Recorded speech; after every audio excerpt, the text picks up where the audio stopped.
Okay, so we've got the exhaust manifold done and it turned out pretty good. And I'll show the fuel trims on the live data here in a minute about that. But in doing that manifold, I had to get into the cooling system and drain it, so I was filling it back up. And when I did that, I discovered this radiator cap, the seal here, is just deteriorating and it won't seal up, so it wouldn't come up to temperature. And I almost assumed that it was thermostats, and I was going to go ahead and change those, and I thought better of it, and I'm glad I did.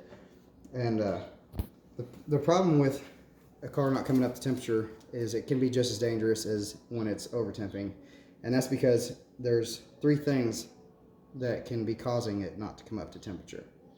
And one of those is the radiator cap. If it doesn't hold pressure, then that coolant will just go back into the reservoir. And if it don't come up to pressure, it won't come up to temperature. There's a pressure-temperature correlation, and that's just how physics works. And the other thing is, if the thermostat is opened up, it's just flowing through, then it's cooling too much, and it won't come up to temperature. And then the last thing is, if there is air in the system, and there might be an air pocket also around your temperature sensor, then you're not going to come up to temperature. And if there's air in the system, that's where it's dangerous. Because if there's an air pocket, there's a section of the engine that's not getting cooled, and it's a hot spot. And there's hot spots in steel or aluminum will cause cracks. And you'll end up cracking your block or blowing a head gasket. So pay attention. If your temperature is not coming up, it's just as dangerous as if it's going too high. You need to check those things out for the life of your car. Now, I'm going to go ahead and show those fuel trims, and we'll see how we did on that manifold.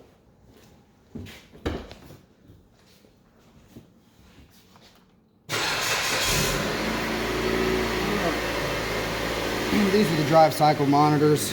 They haven't finished the drive cycle yet. I just took it on a short trip. It wasn't long enough to finish the drive cycles, but those will complete. I didn't have any codes before this, so I'm gonna go ahead and go to live data, and then I'll show you where the fuel trims are, the long-term, short-term. Okay, here we are, highlighted the short-term fuel trims minus. It's got to settle down on the RPMs first, and see, minus 4.7, and then long-term plus 4.7. Those kind of equal each other out, so it's actually sitting at 0, and that is perfect. I think it did settle out at about 4.7 last night, and that's pretty good too. So when it says minus, that is your engine trying to give it more fuel. And if it's, plus, it's not going to say the plus, but if it's a positive number down here, like on the long term, that is your engine trying to take fuel away. It's given a lean condition. Now, with this rich condition and lean condition, they equal each other out. That's just how the computer works. It's constantly adjusting itself, and this will continue to adjust itself until the temperature is raised. But these fuel trims are freaking awesome. So I do believe we fixed the issue, and these will settle out. They'll get in kind of a lock, and that's where they'll be. Live data is your best friend when it comes to diagnosing.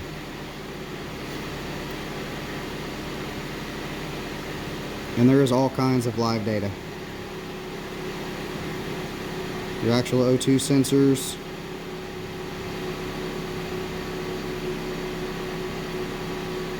Even your fuel level input.